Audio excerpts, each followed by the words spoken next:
comicbookshows.com on Patreon. I'm here with Everett Raymond Kinstler, who got his start in comic books in the 1940s before becoming one of America's most prominent portrait artists.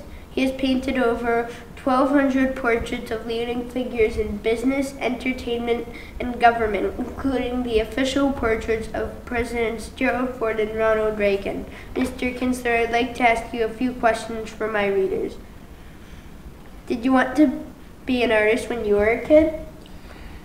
I think, Carl, when I started to draw, I must have been about 5 or 6, which is not unusual. You probably drew when you were that age too. I think most children pick up a pencil and crayon and draw before they can almost walk or speak. So I started drawing when I was very young, and what I did was I would copy from the newspapers and magazines. I would copy pictures, and from books that I liked.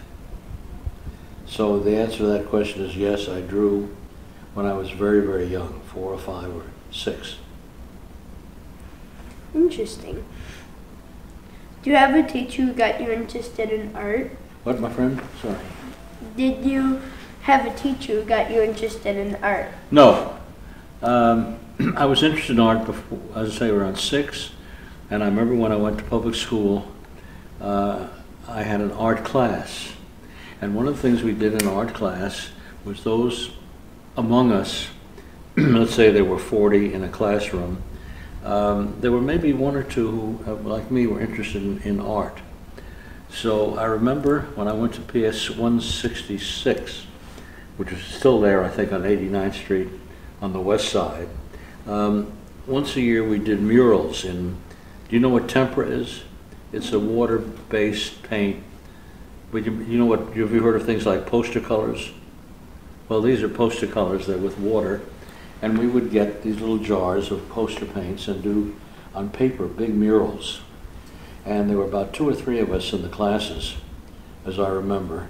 And then when I went to high school, I went to a high school that focused a great deal and was really for students who were interested in art and drawing. And I went to the High School of Music and Art, and I would then have been about 13. But that was the first time I really had an art teacher. I guess I was about 13, and I didn't, for better or worse, I left high school when I was 15. What did you have the most fun painting? People. I liked copying. We had, and when I was growing up, we had a lot of comic strips. You see, today you've got comic books. When I was growing up, the daily newspaper had comic strips. They ran 4 panels to a page, and right across the whole page. And then Sunday they had a supplement, which meant a separate section, which was quite large. And they had probably 16 pages of comics. And my 3 favorites were Tarzan, which was done by a wonderful artist named Harold Foster. And then he left Tarzan, and other artists did it, and then he started a comic strip called Prince Valiant, which took place in the days of King Arthur and the Knights of the Round Table.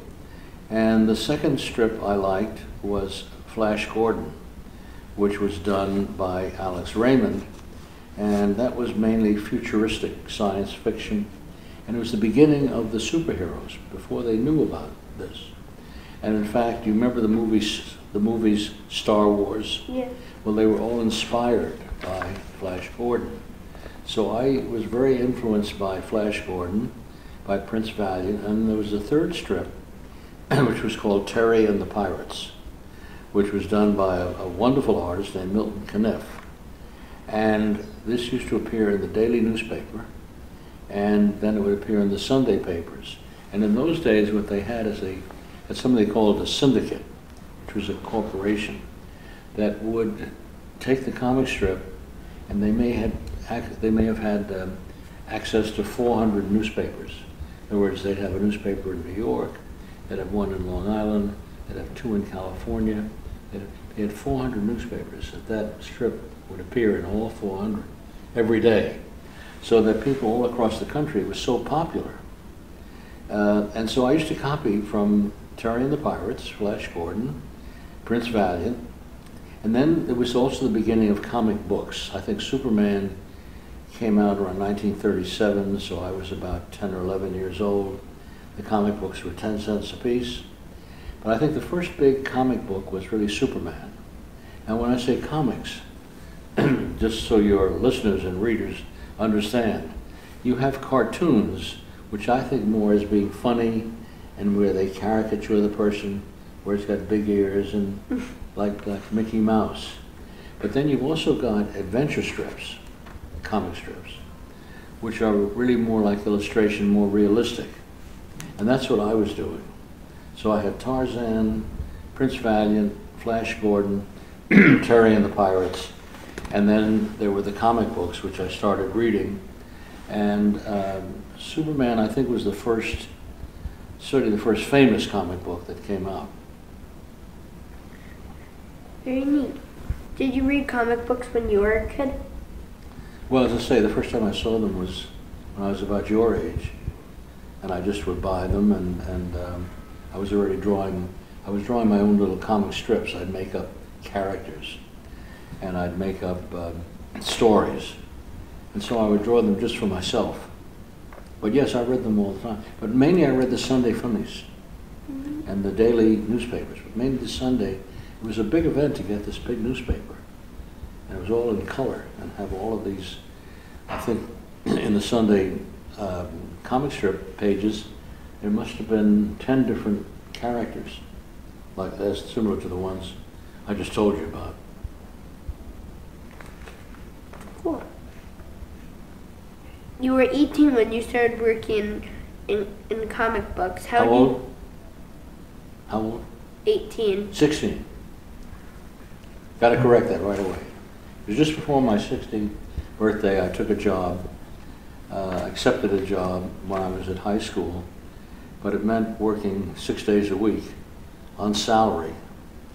And I took the job. My father agreed to let me leave school, and I took a job, and I was in an office in a comic book publishing house on West 45th Street in Manhattan.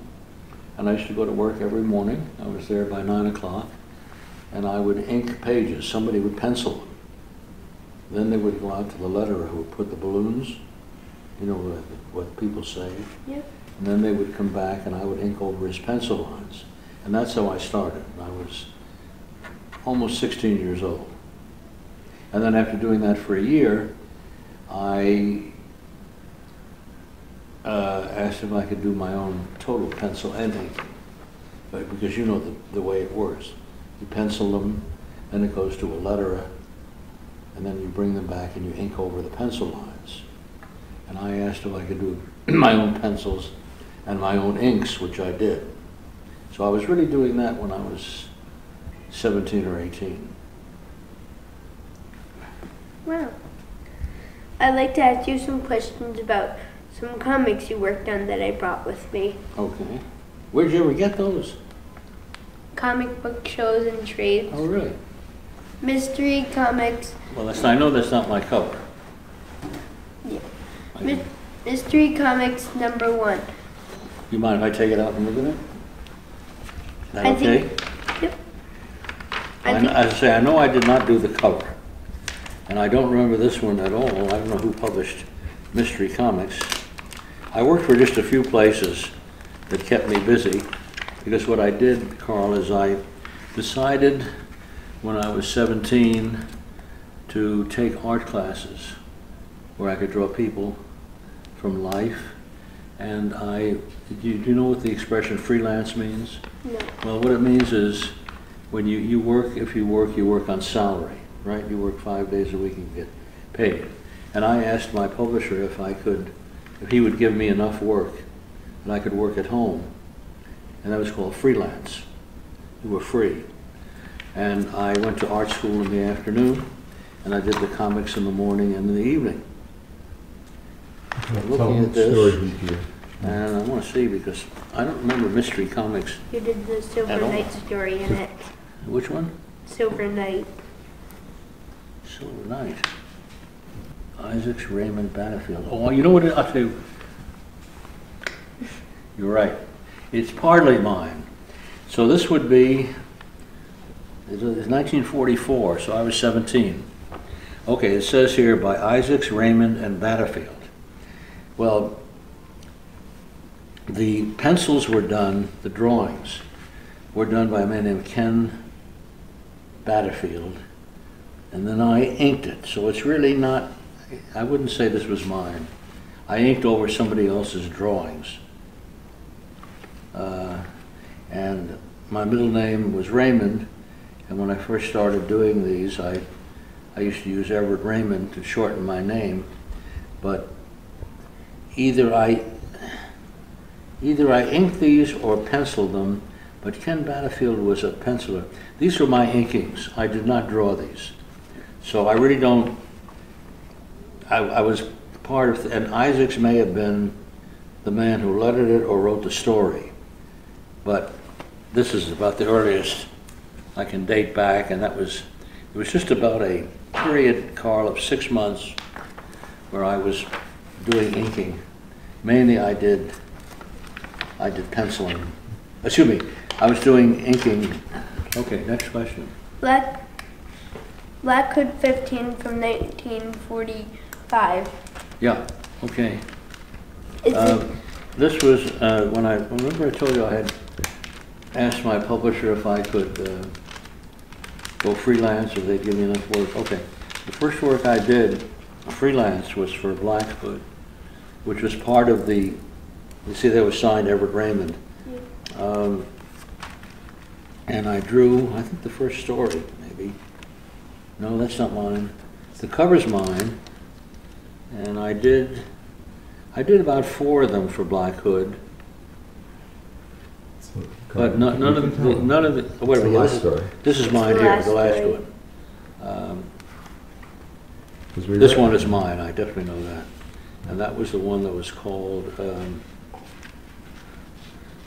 The Case of the Friendly Murder. That was definitely all of mine, pencils and inks. And those are among the first strips that I did. So this was what, 1945? I think about that. like, how were you able to do your story in it and paint the cover right at the start of your career? Well, remember I told you that I was working doing penciling. And then when I decided to go to art school to learn to draw and work with live models, I went and asked if I could get the complete story to do. So on certain cases, when I was doing the Black Hood, they asked me if I would do the cover. That's all. It wasn't all that complicated or unusual, particularly. I see you've got another, which one is that now? Is that Hawkman? No. Flash. Yeah, that was Flash, that was Hawkman, right? Yeah. That's very rare, that one. Yeah, that was also where I did the cover. I did about 2 or 3 Hawkman comic strips. But I remember them. So what's your next question? You painted the Hawkman cover for Flash 87, but the Hawkman story you drew is in Flash 89. Do you remember if they were originally supposed to go together, or did they just happen one after the other? Well, I'm going to take a second and take a look, and maybe I can remember. I remember the cover. I remember this one. Oh, this is mine. It's the same. It didn't have them separately. This is my cover, and this was my strip, the opening one. In fact, yeah, it's got my drawn by Everett Raymond on it, and that was 1947. Sometimes they were done a year before, so it might have been done in 46, and come out in 47. But the point is, it was 1946, and I had come back from the Army, and I got out of the Army at the end of 46, so this was 47. It was probably the first comic strip I did, comic book I did when I came out of the Army. But I remember doing this, and I was very, very influenced by Flash Gordon. The Hawkman I did was very much based on Flash Gordon, how he looked. So I'm not sure I've answered your question, but added information. Huh? Added information, I would say, 'cause I don't think anybody knows you drew that one. Oh yes, my name's right on it. Huh. Yeah, right here. Oh yeah. Owned by Everett Raymond. No, it's I get a lot of these letters. See, my name is not on the cover, so it would be the opposite. You'd think I knew he did this because my name is there, but it's not on the cover. They didn't like you to put your name on the cover because they didn't want the artist to become too well known, because sometimes they would fire the artist and get somebody new, and they wanted you to keep buying the magazine. But the cover and the first story were definitely mine. Pancho Villa, that was Avon. Yeah. Correct? Yeah. Pancho Villa. Pancho Villa. By But you know that was a real person. Did you know that?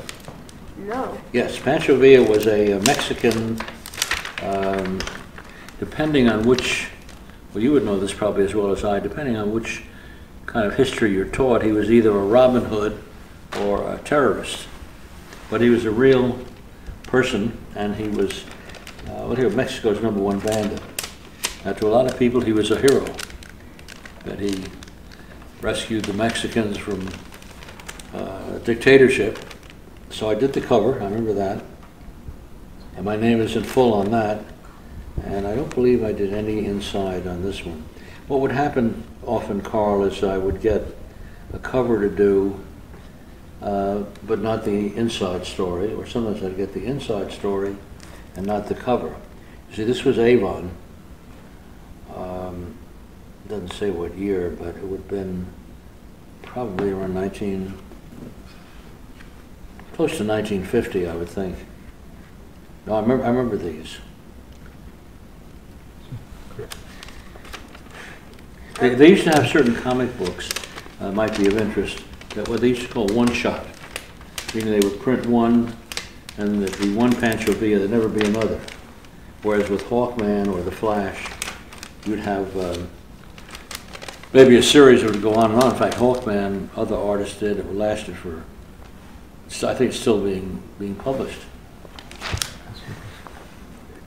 Pancho Villa by Avon from 1950 is interesting because no one seems to know who drew the story. When you were working in comics, would you know who else was working on the book Yes, as a Raider Pencil? I would know. I would have known all of them because we would see each other when we came up to the office with our work. But the artists I remember, mainly, most of the work I began to do was for Avon. I worked for DC and I worked for other houses, but mainly most of it was done for Avon in the 50s. And the three artists that I remember, one was Frank Frazetta, who became very, very well known, and his work went for a great deal of money. He did science fiction. Conan was one of his characters. And then there was a man named Wally Wood, who was very good and did everything, and he worked for Mad Magazine for a while. And the third one died about 2 years ago, was an artist named Joe Kubert, who started a cartoon school out in New Jersey somewhere. And he did Hawkman for years, and then he did Tarzan for the newspapers. And in addition to having the school, he was, I suppose, lasted longer than any of them. He was very, very good. I don't think I saw any of them. In fact, I know I didn't. After the years I was in comics when I was in my 20s, I never ran into or saw any of them again, ever. Not any particular reason. I'd read about them. But I think what happened was that the people I talked about, like Hubert, Frazetta, Wally Wood, all stayed in comics. I left comics when I was about 28. That must sound awfully old to you. But and I started doing magazine covers, paperback covers, and I started to get very interested in painting portraits of people. So I really was, my comic book career lasted about 12 years, and that was the end of it. And I never went back, never did them again. Not that I didn't enjoy them, but I was just moving in a different direction. It was almost like somebody who maybe was a radio actor and then went to television, or went from television to movies. It wasn't better, it was just different. Does that answer that, do you think? Yeah. Good.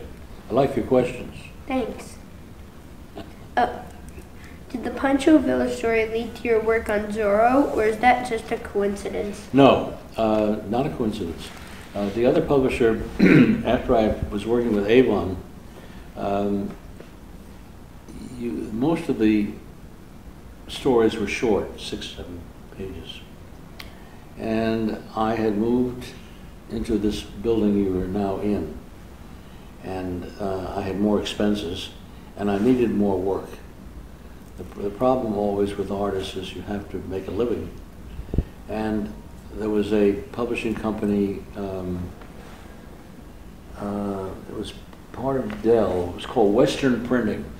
And Western had nothing to do with the West, it was just the name of it, Western. And they were just a few blocks from here. And they used to publish whole books with one artist. In other words, all the other books, you look at, there were 3 or 4 of us. Western Printing always did one artist, and they would do one book on one figure. And I did a couple of comics for them, and they then decided they were going to try and revive the character of Zorro, which originally was a movie that was what they call a silent movie before talkies. And it was a very, very popular, there were 2 movies, Zorro and the Son of Zorro, which were silent movies. And then they made several talkies with Hollywood people. And the character had been created, the Zorro person had been a novel and written by, I think, someone in California, and he was more or less a Robin Hood. For instance, do you know the word Zorro is Spanish? Do you know what it means? No. Fox. Because a fox was very quick and sloth, moved quickly at night. So he created the character Zorro, became very, very popular. And when I went, I was looking for, one always had to look for work. And I went up to see the editor there, who was named Matt Murphy, and he said they were going to try a new series on Zorro and see if it was going to be popular. So I did the first one, which I think was called The Sword of Zorro, and it was very successful. They did very well, so much so that they revived the whole Zorro, and I did 3 of them, as I remember. The Sword of Zorro, not The Mask, that was I think the original movie was The Mask of Zorro. The Sword of Zorro, The Return of Zorro. Anyway, there were 3 full books, meaning they were about 40 pages. So if they're 40 pages, and are you good at math? Yeah. Okay. If I do 6 pictures a page, and I do 40 pages, how many pictures? 240. Right. So I would do 240 pictures. And we did, I remember I did 3 Zorros with the whole book. It was more than any other strips I did, that was the most fun, because I was so involved with it for 240 or 250 pictures. And that led to 3 books for them, and then we did a couple of more what they call one-shots, meaning like the Pancho Villa, which was not Western Printing, but I remember doing one called Western Marshall, and then they had one called Silvertip, which we ran through 5 or 6. And then I was beginning to do paperback covers, and that was the last comic book work I did. Interesting. Space Detective. Ah, yes, Space Detective, I remember that. Space Detective. Quite a cover. Space Detective number 3 is a crazy cover that you drew. What kind of cover did you call it? Crazy You cover. bet it was crazy. How did you get the idea for this? Well, I didn't always. Generally what would happen is there were writers who would write stories. Well, first I guess what would happen is the publisher would decide they were going to do a certain type of comic book. And then they would have to find the artists who they feel would be able to do that kind. For instance, there were certain artists, Carl, who were known for doing science fiction, others for detective stories, others for westerns. And I was known a bit more for doing westerns, Zorro, Cowboys, Kit Carson. Wild Bill Hickok. But I had done some science fiction for this company, and they just called me one day and said, we need a cover for Space Detective. And we would like the character with a space gun with a monster and a pretty girl. And that was not very different today. So I did, but I did a couple of others for them, space, where I did the insides, but not the covers. You didn't sign the cover of Space Detective #3, but you did sign your name on other comics, and some you only signed Everett Raymond, not your full name. Why did you do that, and how did you decide whether to sign a cover or Well, not? number one, most places didn't like you to sign your name. I think they were wrong, but they didn't want the artist to get too well known or too important. And because my name was long, Everett Raymond Kinstler, I thought I'd just shorten it and use Everett Raymond. It was easier. But then as I got a little, I had more of a reputation, I went to my full name, that was all. I just used it like someone might, well, unfortunately there's no nickname for Carl, but if your name is Richard, they might call you Dick, or if your name is Robert, they might call you Bob. And so I used just the first part of my name, Everett Raymond, and then I decided to go back and use my full name because I was using it on, when I was doing paperback covers or magazine illustrations, I used my full name, so I thought, it's the same person. Interesting. Okay? You sure? You didn't say, it looks like at the beginning of your comic book career, you worked with a lot of different publishers, but later mostly worked with Avon. How did that happen? They gave me more work. They liked my work. I liked them. That's a very good question. It was very important for me to be with people who were sympathetic to what I did. Certain publishers, for instance, like Detective Comics, which was the Superman group, Hawkman, they would not let you sign your name. And I, for whatever reasons, I felt it was my work, I would like my name on it. Avon said, sure, we sign your name wherever you, anything you did. So I enjoyed them more. They were less critical. By that I mean, with some of the other places like the Detective Comics, they always had some criticisms. Change this, do that, don't do this, do this. Whereas with Avon, what they basically said to me was, Ray, just go ahead and do whatever you're comfortable with. They were easy to work with. I had total freedom as an artist, and of course that had a big effect on me. I was in short more comfortable. It's almost as if you went to school and you liked one teacher and you didn't like another. And so I think the teacher, it seems to me that you might enjoy, you'd be more inclined to want to take those classes. Whereas if you took a course and you didn't like the teacher or disliked the teacher, you wouldn't want to go to that class much. It was the same thing with my doing the comics. I went with the editors and the art directors who liked me and who said, you do it your way, we like what you do. That makes sense, don't you think? Yeah. How did you go from being a comic book artist to painting famous people? You live long enough. I never thought I'd paint famous people. I always liked drawing people. Almost all the comics I did were of people, detectives, cowboys, whatever. And I guess I should say I started to paint portraits. And here and there, I would get someone who was famous, like an astronaut or a movie star or a person in government. But I just painted people as they came, one after the other, and some were famous and most were not. Interesting.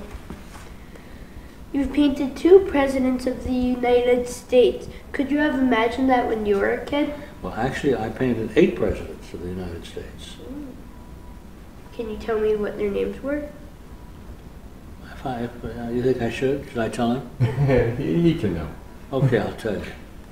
I painted 8. You mentioned 2, and I think maybe what you meant, but I'll tell you what I mean by 2 in a minute. I painted first Richard Nixon, and then I painted Gerald Ford, And then I painted Bill Clinton and Jimmy Carter, 2 Bushes, Ronald Reagan, and Donald Trump. So that's 8. 2 of them, the one of Reagan, the one of Ford, are the ones in the White House. The others went to different places, like the House of Representatives, the Capitol, the Museum for Gerald Ford in Michigan, the National Portrait Gallery in Washington. So there were 8 presidents who posed for me. No, I could never have imagined. I could never in my wildest dreams when I was 25 years old thought I would be painting. I never thought about it. I just was trying to make a living and just working. Oh, neat.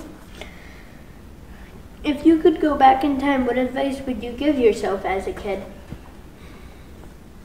That's easy to answer. Your father's going to have to agree with me. Whatever you decide to do, if you can earn your living doing it, makes you happy. And that's where I was lucky. My father encouraged me.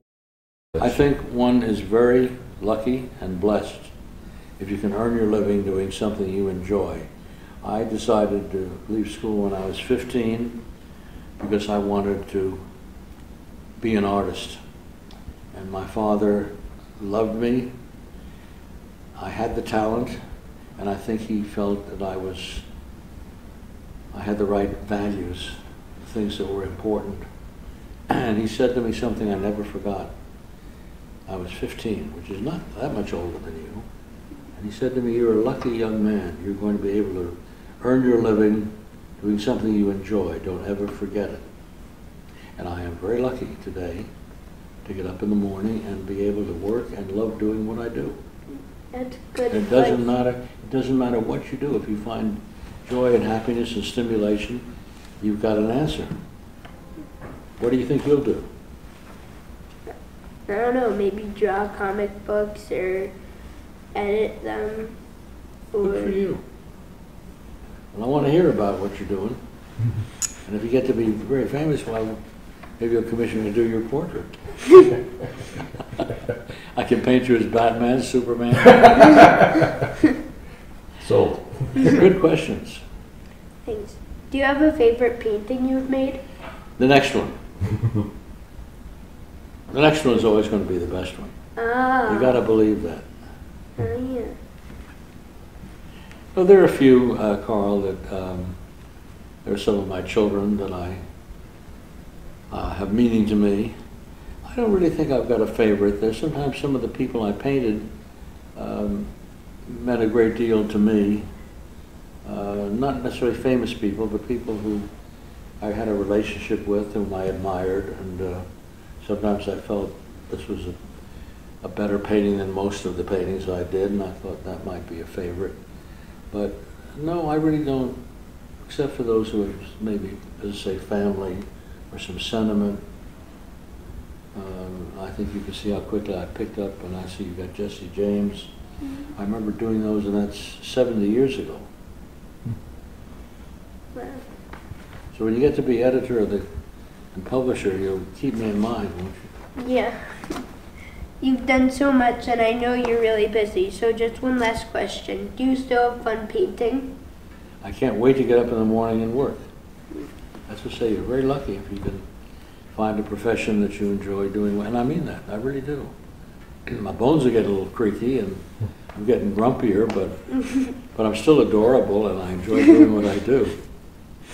And you're a delight. I'm very, very pleased we had this little visit.